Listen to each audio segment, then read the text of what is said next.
Breaking: former Zimbabwe Prime Minister returns with Robert Mugabe, fate still uncertain. Morgan Tsvangirai was a key figure in the opposition of Robert Mugabe. Former Vice-President Emmerson Mnangagwa is the favorite to take control, according to the ruling ZANU PF Party. The party has denied staging a military coup, instead choosing to call the takeover a bloodless transaction. Gunshots and explosions were heard near Mugabe's house in Harare as the military claimed it was not a coup, branding it a bloodless transition.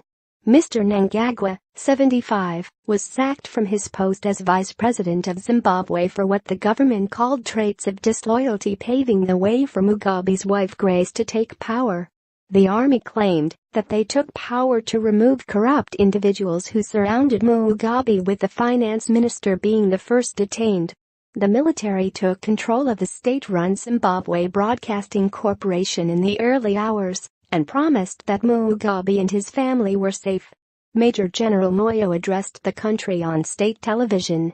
He said, "To both our people and the world beyond our borders, we wish to make it abundantly clear that this is not a military takeover of government.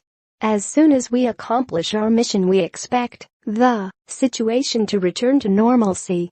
Earlier, African Union leader Alpha Conde said, "The African Union expresses its serious concern regarding the situation unfolding in Zimbabwe. The constitutional order can be restored immediately, and all stakeholders should show responsibility and restraint."